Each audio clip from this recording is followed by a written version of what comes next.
जय हिंद दोस्तों। आज भारत के एक ऐसे अद्भुत स्वतंत्रता सेनानी के बारे में चर्चा करेंगे जिनका नाम सुभाष चंद्र बोस उर्फ नेताजी उर्फ गुमनामी बाबा है। सुभाष चंद्र बोस, नेताजी और गुमनामी बाबा, ये तीनों नाम अलग अलग समय कालखंड पे इनको मिला था, लेकिन ये तीनों नाम में इतने अंग्रेजों में दहशत भर दिया कि अंग्रेज भारत छोड़ने पे मजबूर हो गए। ये तीनों नाम के बारे में एक एक करके चर्चा करेंगे, लेकिन सबसे पहले सुभाष चंद्र बोस यानी उनके बचपन के बारे में समझते हैं। सुभाष चंद्र बोस बचपन से ही स्वतंत्रता सेनानियों का बहुत बड़े फैन हुआ करते थे। जिस कमरे में वो रहते थे उस कमरे के लगभग पूरी दीवारें स्वतंत्रता सेनानियों के फोटो से पटे पड़े रहते थे। लेकिन उनके पिताजी चाहते थे कि उनका बेटा आईसीएस की तैयारी करे, आईसीएस बने, जैसे आज आईएएस का नाम से जाना जाता है उसे, वैसे वो आईसीएस बनाना चाहते हैं अपने बेटे को। सुभाष चंद्र बोस अपने पिताजी का बात काट न सके और इंग्लैंड गए। मात्र 6 महीना तैयारी किया और रैंक लाया 4th। सुभाष चंद्र बोस कॉलेज के टाइम से ही अंग्रेजों के लिए काल बने हुए थे। इन्होंने अपने कॉलेज टीचर को मार मार कर अधमरा इसलिए कर दिया था कि उस टीचर ने इंडिया और इंडियन कल्चर का मजाक बना रहा था। इस घटना के बाद सुभाष चंद्र बोस देश में पॉपुलर होने लगे थे। इसी बीच अंग्रेजों ने एक विभत्स घटना का अंजाम दिया। 1919 जलियांवाला बाग हत्याकांड, आपने सुना होगा। लेकिन इससे नेताजी पे ये इतना गहरा असर डाला कि नेताजी ने सब कुछ छोड़ छाड़ के रिजाइन वगैरह देके वापस इंडिया आए और फिर वही स्वतंत्रता सेनानी वाला संग्राम स्टार्ट कर दिया। इसके बाद 1921 में ये कांग्रेस में ज्वाइन होते हैं और भारत को अपना खुद का अखबार का प्रिंटिंग स्टार्ट करते हैं और उस भारत के अखबार का नाम रखा स्वराज। अब इनकी पॉपुलैरिटी पूरे भारत में छा गई थी और इसी को देखते हुए कांग्रेस ने इन्हें ऑल इंडिया यूथ कांग्रेस का प्रेसिडेंट बनाया। ये सब तो बस झांकी थी, लेकिन अब सुभाष चंद्र बोस ने जो किया उससे अंग्रेजों में भारत से लेकर इंग्लैंड तक दहशत पैदा हो गया। सुभाष चंद्र बोस अपने 2000 लोगों के साथ, जो कि पूरी तरह से वर्दी और हाथ में हथियार लिए हुए, कलकत्ता के सड़कों पे उतर गए और अंग्रेज बस देखते रह गए। लेकिन इस घटना से बौखलाए हुए अंग्रेज सुभाष चंद्र बोस को बार बार जेल में डालते थे। एक बार जेल में डालते थे तो 6 महीना 8 महीना बाद छोड़ते थे और 1941 तक अंग्रेजों ने इन्हें 11 बार जेल में डाल रखा था और हाउस अरेस्ट तो अलग है। और इसी बीच नेताजी ने गांधी जी समर्थित सीतारामैया को भारी मतों से कांग्रेस इलेक्शन में हराकर ऑल इंडिया कांग्रेस का मुख्य कर्ता धर्ता प्रेसिडेंट बनाए गए और यहीं से कांग्रेस और नेताजी में खटपट स्टार्ट हो गया।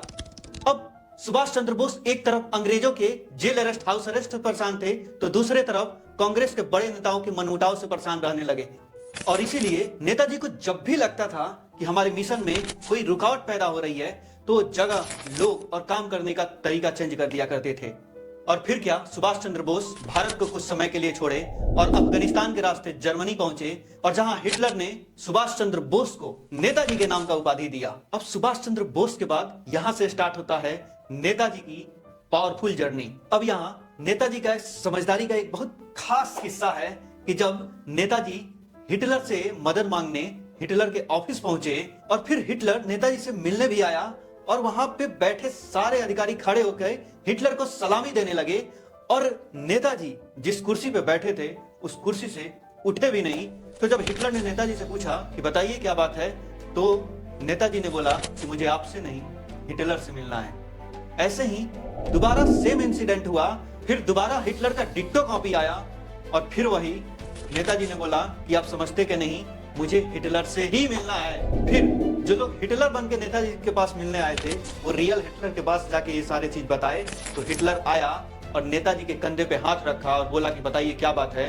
तो नेताजी तुरंत उठ गए और हिटलर से हाथ मिलाया। फिर हिटलर ने पूछा कि बताइए आप, ये आपको पता कैसे चला कि मैं रियल हिटलर हूं और जो पहले आपसे जो 2 लोग मिलने आए थे वो रियल हिटलर नहीं है? क्या हमारे उनमें क्या डिफरेंस आपको नजर आ रही है? नेताजी ने बोला कि आप और आपके बहुरूपियों में कोई अंतर नहीं है, लेकिन उन बहुरूपियों के चेहरे पे वो पावरफुल हिटलर वाला आत्मसम्मान नहीं दिखा। और दूसरी बात ये कि हमारे लोग हों या इस दुनिया में कोई भी, किसी के पास ये हिम्मत नहीं है कि सुभाष चंद्र बोस के कंधे पे हाथ रख दे। अगर किसी ने हाथ रखा है तो हिटलर ही हो सकता है। और फिर नेताजी से बातचीत के बाद हिटलर इतना प्रभावित हुआ कि जर्मनी ने जो भारतीय सेना ब्रिटेन के तरफ से लड़ रहे थे उनको कैद कर रखा था उनकी संख्या 3000 थी, वो नेताजी को सौंप दिया और ऐसे ही सिंगापुर, बर्मा, मलेशिया, थाईलैंड में जाकर 80,000 सैनिकों का फौज खड़ा किया और उस फौज का नाम रखा आजाद हिंद फौज। और नेताजी की आजाद हिंद फौज भारत के अंग्रेजों पे बर्मा के रास्ते एक कहर बनकर टूट पड़ा और भारत के इम्फाल, मणिपुर में आजाद हिंद फौज के 85,000 सैनिक अंग्रेजों के 1,55,000 सैनिक पर भारी पड़े। वो दिन था 19 मार्च 1944, जब भारत ने पहली बार अपनी धरती पे मणिपुर में राष्ट्रीय ध्वज लहराया और उसी मणिपुर में नेताजी और आजाद हिंद फौज के द्वारा एक भारत की अस्थायी सरकार बनाई गई और इस सरकार के पास खुद की आर्मी, रेडियो और करेंसीज थी। नेताजी की यह सरकार दुनिया के लिए पूरी तरह से आधिकारिक और प्रोफेशनल थी, जिसे जर्मनी, जापान, चाइना, इटली जैसे बड़े बड़े देश इस नेताजी को सरकार को एक आधिकारिक मान्यता दे चुके थे। उस समय आजाद हिंद फौज का एक नारा था, दिल्ली चलो, जो पूरे भारत में गूंज उठा था और आजाद हिंद फौज को बाहर के देशों से पूरा मदद मिलती थी, जिससे वो अंग्रेजों पे कहर बरसा रहे थे। अब ऐसा लगने लगा था कि भारत की आजादी अब चंद कदम दूर है, लेकिन समय ने एक बुरी करवट ली और 6 अगस्त 9 अगस्त को अमेरिका ने जापान के नागासाकी और हिरोशिमा पर परमाणु बम गिरा दिए।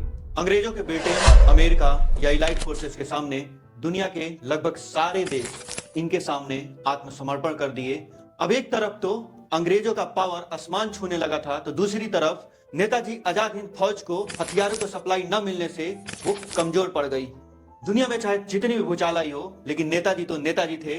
अभी कुछ देर पहले आपको बताया, नेताजी को जब भी लगता था कि हमारे मिशन पे अब खतरा आ गया है, तो लोग, जगह और काम करने का तरीका चेंज कर देते थे। 18 अगस्त 1945 नेताजी एक स्पेशल विमान से रूस के लिए निकलते हैं और 5 दिन तक नेताजी की कोई खाजो खबर नहीं लगती है और फिर रेडियो पे अनाउंस किया जाता है कि नेताजी की प्लेन क्रैश में मौत हो चुकी है। अब अंग्रेजों पे फाइनल स्ट्रोक और पावरफुल जर्नी गुमनामी बाबा की। नेताजी का मौत का खबर पूरे इंडिया में आग की तरफ फैल चुकी थी। उस समय अंग्रेजों ने हमारे देश में जो आर्मी, एयरफोर्स, नेवी में जो लोग थे, उसमें से 80% लोग भारतीय थे और ये भारतीय सैनिक अंग्रेजों के विरुद्ध एक बहुत बड़ी स्तर पे बगावत कर दिए। 1946 आते आते अंग्रेजों ने ये अनाउंस कर दिया कि भारत के प्रशासन को चलाने में हम सक्षम नहीं हैं और इस देश को हम जल्दी से जल्दी छोड़ना चाहते हैं। देश तो तब भी आजाद हो गया था, लेकिन पेपर पे 15 अगस्त 1947 को आजाद हुआ। अब लास्ट में आपका ये सवाल हो सकता है कि क्या नेताजी सुभाष चंद्र बोस ही गुमनामी बाबा थे जो 1985 तक अयोध्या में रहे? तो इसका जवाब कुछ लोगों के स्टेटमेंट्स में इसको आसानी से आप ढूंढ सकते हैं।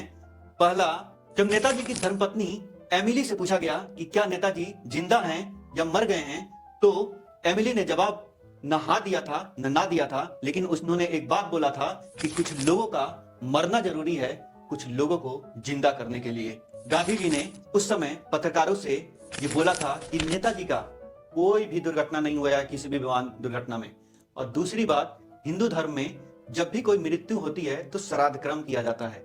गांधी जी ने नेताजी के फैमिली को एक खुला टेलीग्राम लिखा था, जिसमें उन्होंने रिक्वेस्ट किया था कि नेताजी का कोई भी श्राद्ध कर्म मत करना। और यहां तक कि अंग्रेजों ने भी उस समय नेताजी की कई करीबियों को अरेस्ट किया और उन्हें 3rd डिग्री देकर पूछताछ किया, और पूछताछ में बस यही पूछते थे कि नेताजी अभी कहां हैं। ये नहीं पूछते थे कि नेताजी मरे या जिंदा हैं। भारत सरकार ने नेताजी की मौत पे जांच कराई है, लेकिन आरटीआई में वो ना हाँ बोलती है ना बोलती है, कोई जवाब ही नहीं देती है।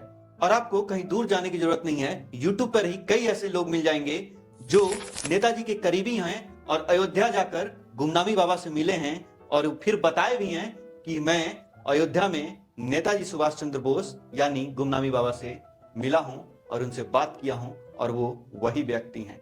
अगर आप बिजनेस में सफल होना चाहते हैं या अपने अंदर लीडरशिप का स्किल डेवलप करना चाहते हैं, तो इस थंबनेल पर क्लिक करके ये वीडियो जरूर देखें। नेताजी का ये वीडियो अगर आपको अच्छा लगा हो तो इसको शेयर और सब्सक्राइब कीजिए ज्यादा से ज्यादा लोगों के साथ। जय हिंद।